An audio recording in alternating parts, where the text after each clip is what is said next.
Hello and welcome to our monthly Breaking Barriers LinkedIn Live from Shape Talent. My name is Rachel Schofield. I'm a senior facilitator with Shape and have the pleasure of hosting our monthly get-togethers. You are so welcome, whether you are joining us as an HR professional, as somebody with a responsibility for DEI, or whatever we're calling it these days. If you're a head of people, then you are very welcome. If you're just curious as well and want to think about how you best can support people in your organization through challenges around issues for gender equality, we love to have you here. What are we talking about today? Well, we are marking Menopause Awareness Month. Now, I didn't know, and I had to look this up, that Menopause Awareness Month was founded, would you believe, in 2009. I do not believe we were talking a lot about menopause, 16 years ago. Maybe that's just my age, that it wasn't on my radar, whereas it is now. But certainly it's become, and excuse the pun, a very hot topic. So I am delighted to welcome today three fantastic women to have a powerful conversation about how workplaces can better support women and people experiencing menopause. Those three women, welcome to you all, are Vidya Kumar, the HR Director for Northern Europe for Beiersdorf, Amy Chapman, Country Manager Nordics at Beiersdorf, and our very own Jessica Lazarczyk, who is Managing Consultant with me over at Shape Talent. We spread across the globe today because Vidya, I think you're in Birmingham, Amy, you're in Gothenburg in Sweden, and Jess, where are you today, Jess? I'm in Hampshire. In Hampshire, and I am in London. Do let us know in the chat where you are joining us from, because we're also very mindful that this topic of menopause is in different stages of evolution in different countries. I think here in the UK, we have been talking about it a lot, quite rightly, in recent years. In other countries, it's not necessarily at the top of the agenda because other things are still in development, are in exploration around gender equality, and the nuance of menopause has not been reached yet. So we would love to know where you're joining us from. And of course, do use the chat. We love to get a sense of what you are experiencing as we chat, what resonates for you, and any questions you have, because essentially we'll be talking for about 20-25 minutes and we'll leave some time at the end for questions. Why have we asked Amy and Vidya from Beiersdorf? Well, Beiersdorf are doing some really interesting work in this space. Beiersdorf are a multinational company that manufacture personal care products, among other things. If you've ever used Nivea, then you have had some contact with Beiersdorf, I think it's fair to say. And they're headquartered in Germany, but clearly have a global presence. And as you will hear, have been looking very much at how they can support people in their workforce going through menopause. So that's all you need to know at this stage. Let's dive in. And I want to talk, first of all, about why menopause is even a workplace issue, because going back 10, 20 years, it definitely wasn't, was it, Jess? So as somebody who's worked with lots of organizations on this, I wonder why you think menopause and perimenopause are still so poorly understood in the workplace, or perhaps not even addressed. Great question. So I'd say I'd echo what you said there around the differences in regions around the world. So levels of acknowledgement, awareness and support vastly differ depending on where you are globally. But I'd say the overarching theme for menopause is that it's still treated as a private and, if not taboo, topic that is to be addressed in isolation of the workplace, despite the fact that we know that not only with the physical aspects of the menopause and perimenopause, it massively impacts concentration, confidence, identity, and has a direct correlation with organizational attrition. Couple this with the fastest growing demographic in the workplace being menopausal women, organizations simply cannot afford to not be providing the right levels of support for individuals that are experiencing both perimenopause and the menopause in the workplace. So we're going to hear from our colleagues at Beiersdorf about some of the practical ways in which they have supported their people. But I'd say the big thing that we still have yet to really conquer is to address the stigma and the silence around menopause. So I welcome this Awareness Month. Yeah, and I suppose people make a lot of assumptions, don't they, that menopause is, as you say, a private thing, and actually it sort of makes you, a bit useless at work, if we're caricaturing it, that people suddenly become less themselves, they maybe are slower, they've got brain fog, they sort of show up in meetings, can't remember people's names. It's almost been a joke. And actually that has meant that people have been able to not address it and realize that that women and people experiencing menopause need support. And as you say, the risk is if you don't offer that support, you lose them. So there's a business case for this as well. That's right. Absolutely agree. Yeah, absolutely agree. Yeah. Well, let me bring you in, Vidya, because as an HR specialist, why have you come to the conclusion that companies need to treat menopause as business critical rather than simply something that individuals are going through? Yeah, firstly, pleasure to be here with this fantastic panel discussing what I believe is really a business critical issue. Globally, most organizations, most respectable, reputed organizations know there's a proven business case for more leadership diversity, right? So companies are investing in developing their talent pipeline to be more diverse and for women specifically to take on more leadership roles. Now, in that journey, what has been recognized is that maternity is potentially one key life stage that employers understand, are aware of, and in many instances considered as part of that development journey as well.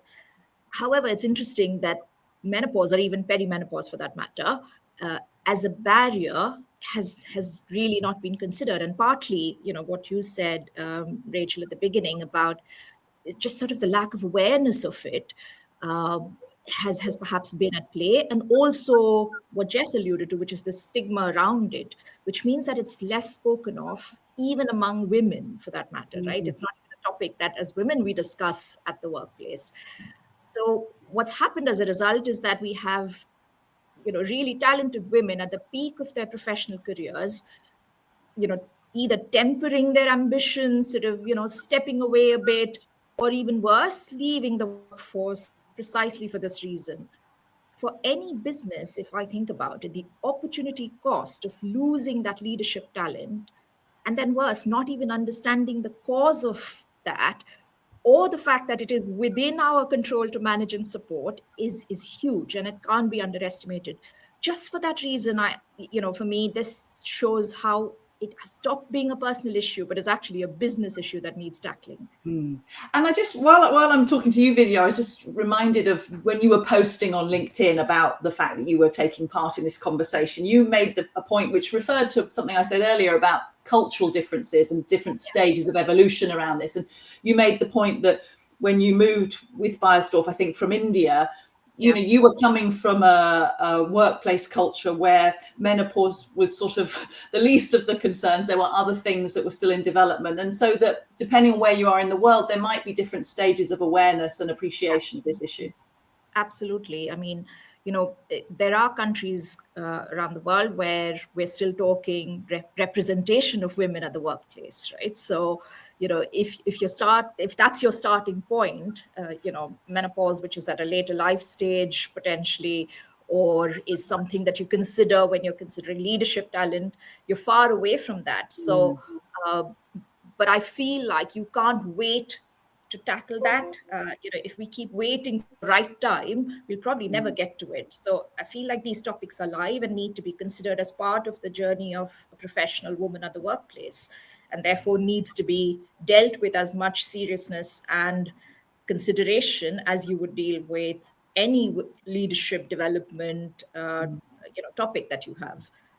Yeah, thank you. Amy, I'm going to come to you in a moment to talk more about the specifics of what you've been doing at Beiersdorf. But Jess, let me just come back to you first of all and think about workplaces in general and what they get wrong. We've talked a little bit about stigma and taboo, about the fact that it's not even on the agenda in some places. But what are the biggest gaps in your experience about supporting clients when we go into a workplace that says, oh, we don't really have a menopause policy, or we haven't thought about this? What are they missing? What could they be thinking about? So I'd say if you have a policy around the menopause or support mechanisms, you're already doing great, which is fab. However, there are a few pitfalls that we notice at Shape Talent that organisations can inadvertently fall into. The first one being that support mechanisms and policies only focus on the physical symptoms of perimenopause and the menopause. So what you're doing there is you're inadvertently undermining and discounting the huge impact that has been proven that the perimenopause and menopause can have on your psychological and your emotional well-being. The second I'd say would be assuming that individuals will speak up and will seek out the support. So there's a signposting issue there. So if you have support already in place, but they're not effectively signposted in not only the level of support that people can get, but how they can access that, what you're inadvertently doing is you're putting the burden back on the individuals who, if they're experiencing menopause, let's be clear, their cup is already full. So you don't really want to be overburdening them with that. So it's being really clear about what level of support they can be provided with, and also how they can access that support. Then there's also a gap between positive policy intent and implementation. So you can have the best support, the best policies out there, but if your people leaders at any level in the business aren't comfortable having conversations about the menopause, if they're not aware of and educated about the menopause and are able to have that conversation with their team and lead inclusively, then basically all of your positive work will effectively be poured down the drain, which would be such a shame. And then the other is that some organizations can sometimes fall prey to stereotype. So, for example, if you're looking at not only the type of support you can provide, but also the language that's used in your policies and in your comms, have you written that policy? Have you written that support designed purely for example, cisgender women and their experience, rather than a more diverse experience of menopause for non-binary, trans, intersex individuals, etc.? There's also something around age as well. So my own experience, I was 28 when a doctor and was able to identify that I'd entered perimenopause. So the level of the health implications, the life implications, the fertility implications were very, very different to what I might have expected to have and to be thinking about when I then had a conversation, expecting it to be 20 years down the line about what the menopause might mean for me. So within the space of a month, my partner and I were needing to have really, really big discussions and make quick decisions about, okay, so what does that mean for us about starting a family, etc.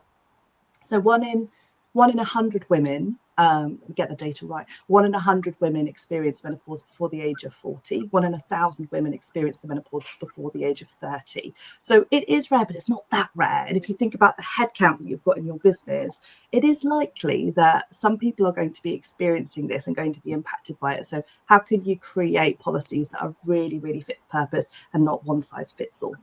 Yeah, absolutely. And thank you for sharing your own experience, because in a way, Pleasure. that ability, and it takes vulnerability, particularly in a workplace setting, but that ability, as you say, to talk about it, to break the stigma and the taboo is part of that. So we all have a part to play, whether we're experiencing it or whether we're creating a safe space, I suppose, for people to start sharing about it. Amy, let me bring you in here, because we were talking with Jess about the gaps, what we see as sort of the challenges, the things that show up in organizations that make this hard or non-existent. So tell us a little bit about Beiersdorf before you took action, and we'll talk a bit about what changes you made, but what were you noticing that made this rise to the fore? Yes, thank you. And firstly, I would say as a senior leadership team, we weren't talking about it. As the key leaders of the business, it wasn't on the agenda, and we didn't have anything in place to really make it a topic or remove that taboo. So the first thing was we weren't talking about it as a leadership team. The second thing is that actually in our day-to-day, we were seeing competitors, a very well-known, well-respected competitor skincare brand, bought a range of products specifically tailored for women going through the menopause. So, of course, that alerted us as well to looking at our portfolio. What products do we have? What should we be doing in our, innovation? So that was also a topic. And of course, at this time, Davina McCall was talking a lot about menopause in social media. And I think she had a program on the television. And I was also myself attending some forums where they were talking, it was DE&I kind of forums where they were starting to talk about menopause. So it was sort of starting to become a topic in many places, including in our product environment where we were actually competing with other brands. So there was a lot coming in different places. And I realized, Vidya and I had a discussion. We weren't talking about it as a senior leadership team. So, it starts with the leaders. So. Yeah, and just on that, and I'll bring you in a minute, Vidya, but Amy, I wonder, I'm about to make a massive generalization, and you might tell me it's not the case for you, but given that we at Shape Talent talk a lot about the leadership pipeline and the fact we need more women getting into that pipeline, and that often the stats show that the proportion of women in senior leadership is still lower than it ought to be, so that's a more male-dominated space. Was that anything to do with it? Do you think, Amy, that people in the team hadn't got the lived experience themselves to be thinking about that? Or what was the reason, do you think, it wasn't on the agenda? Yeah, I think we saw some stats in a meeting that highlighted how many women we had in our organisation, and we looked at the age brackets, and actually we said, oh, hang on, perhaps there's something we're missing here. Are we really, creating a good environment for everybody to thrive? And particularly when you look at the demographics and the age brackets of our employees, we said, hang on a minute, maybe we need to have a look at that, something for us to dig deeper into. Yeah. Well, let's move on to what you did. So Vidya, I'm going to turn back to you to talk about kind of the story of Beiersdorf and what good looks like, because maybe you can share a little bit about what you decided to act on, what you've implemented in terms of menopause support, the steps that you took. Sure. So as Amy said, there was a bit of a epiphany, that we I think had as a leadership group. And, the first thing we did was actually look externally to see, what were organizations that were perhaps a bit ahead of us on this journey, what were they doing? Then we brought together some of our own employees, and this is very sort of typical in our culture to really go back internally to ask our own employees what they felt about this. And we had a few, employees, both men and women, who came forward because they were either curious or passionate about this topic, and they decided to help us with shaping our journey. With their support, we basically did 3 things that I think are worth mentioning here. We first set up our menopause policy. So the policy really emphasized awareness and understanding at the first instance for both employees who may be experiencing symptoms, but also for line managers and colleagues around them in their team on how they could support. And simple things like, access to flexible working options, reasonable adjustments like temperature control, quiet spaces to work in, support from our employee assistance providers for counseling, occupational health service. These were areas that we knew were what, from research and reports that we'd read, were perhaps the first things that someone who's going through symptoms was likely to seek. And so we wanted to make sure that this was part of our offer. Second, we then followed up with training for all line managers and all employees to create awareness and to take away somehow the stigma around this topic. And what Jess said is so relevant, that it's you don't just prepare or support the person who is going through the symptoms, but you need to create an environment or an ecosystem that supports them. So we provided resources to coach line managers and employees on how to have a conversation about menopause. We also have employees who are certified as mental health first aiders. So they were also trained on this topic so that they were able to support anyone, who may have reached out to them. And finally, the third thing we did was created a quarterly discussion group or forum where employees could join really voluntarily to share their experience and talk about how they were managing, let's say, their own symptoms, or seek tips from others who may have had similar experiences. The forum really allowed employees, either men or women, really to come forward in a safe environment to discuss this topic and how they felt it impacted them at the workplace. So it was a combination of, let's say, broadly these 3 things that we started our journey with. I think there's always opportunity to do more and improve, but this is how we've sort of shaped it. Yeah, thank you. I've been scribbling notes here, and please, in the comments, do let us know if you have questions or if you're doing similar things in your organisation. It's always really helpful to share best practice. If you put questions in, I will come to them in a little bit. But let me turn to you then, Amy. With those pieces now in place, I'm wondering what impact those initiatives have had on employees, perhaps on the wider business. It might be too early to look at sort of retention rates and things like that, but what's the impact been? Yeah, I think the most important thing is it's broken down that taboo. It's making it something we can discuss. And I hear lots of people talking about this word now in casual conversations. talking to the teams, they're having conversations about it with managers, and it's becoming something that's an accepted conversation. I think that's the biggest change it's had. Vidya mentioned we have some community forums now where people can go drop in, have a coffee, talk about what's going on with them, finding support networks with each other in the business to be able to find someone else who's going through it, or talk to someone to help you work out how to help someone else, maybe as a line manager. So I think the community and the breaking down of the taboo are the two key things. Creating I think the tools, giving line managers a tool to be able to have a conversation to help their person in their team, or creating the tool for an employee to be able to say, this is something that I know Beiersdorf will support. I want to talk to you about that. This is how it feels for me. So I think there's quite a lot of, I think it's mostly about the conversation and breaking down that taboo that's been the most positive impact it's had. Yeah, and I wonder, Amy, just a follow-up question on that, because a lot of this is around communication, conversation, and I guess a sense of safety, that people feel they can come forward and talk. And I imagine that in an organisation like Beiersdorf, perhaps you already had a lot of that culture that you could build on. I suppose for some organisations where that sense of it being a safe space, an open space for discussion, it would be harder to go straight into inviting people to speak if that wasn't culturally the norm in an organisation.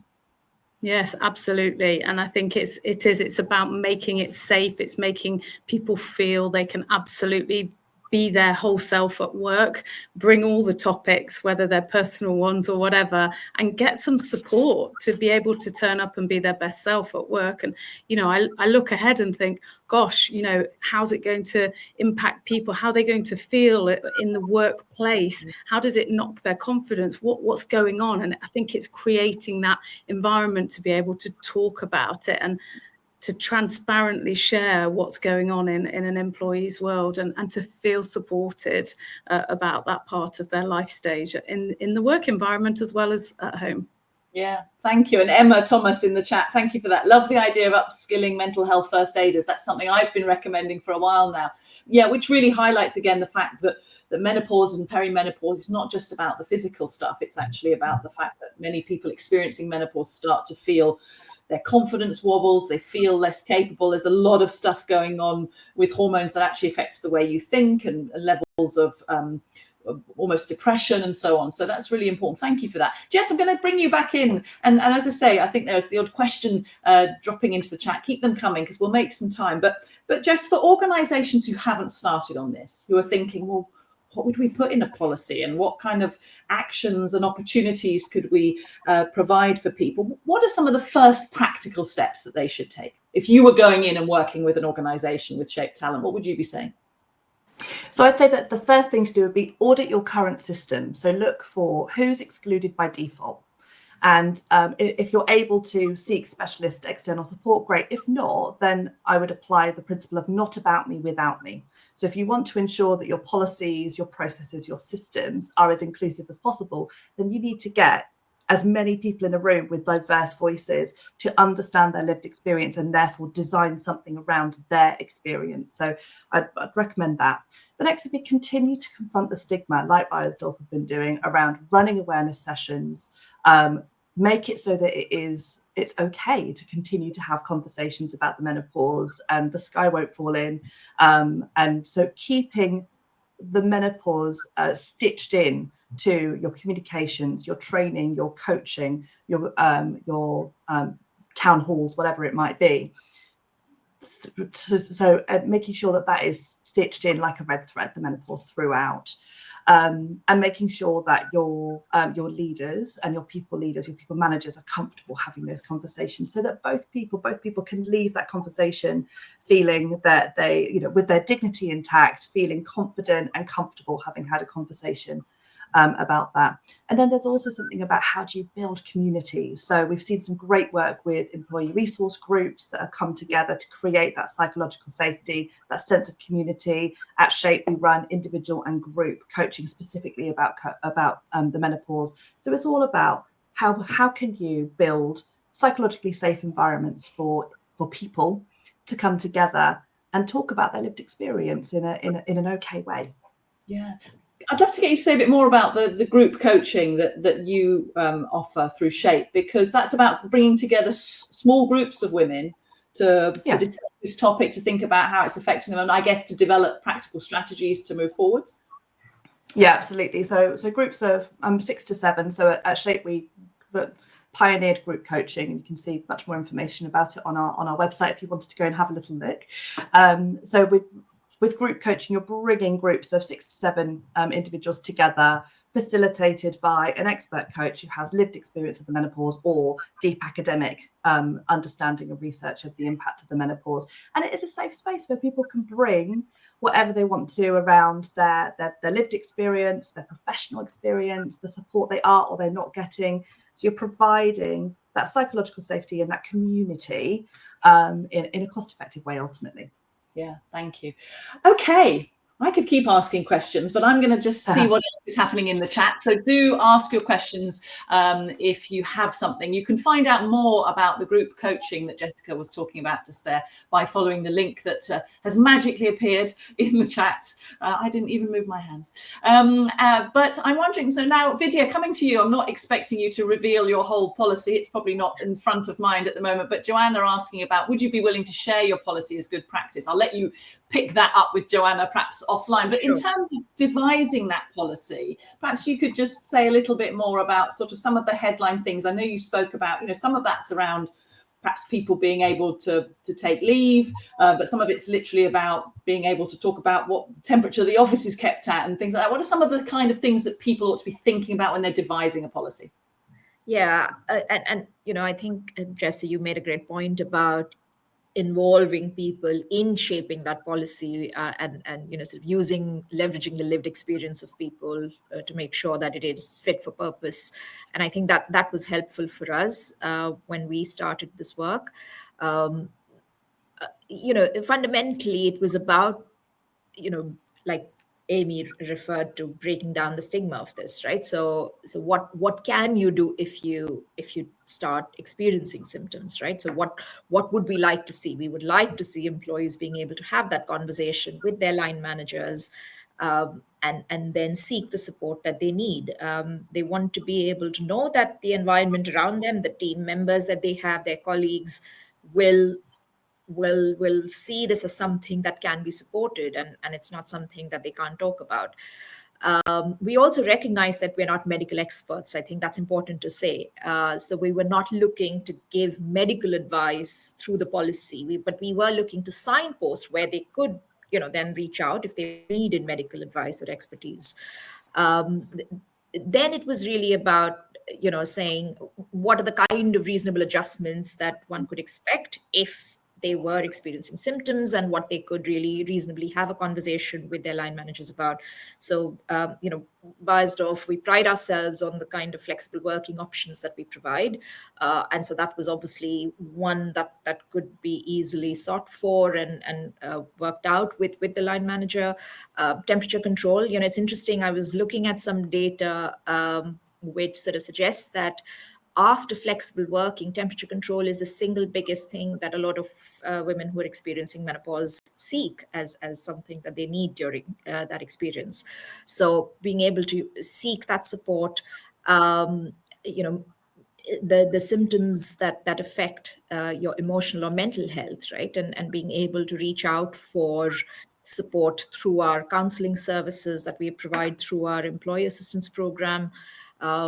And then, access to resources, right? So we've made sure that we capture all that and document it, signpost it, so that it becomes part of any of the benefits that an employee should be able to enjoy without really thinking about it, right? In as much as you have a car policy, why shouldn't you be able to reach out and say, look, I'd like some support around what I'm going through as I experience perimenopause or menopause. And so it's almost, I don't know, oversimplifying it to that point to say it's available, accessible, please reach out. And here's what you have on offer. So that's how we've thought about the policy. I wouldn't call it, I think it was Joanna who reached out to say, can we share the policy? I'm more than happy to engage separately.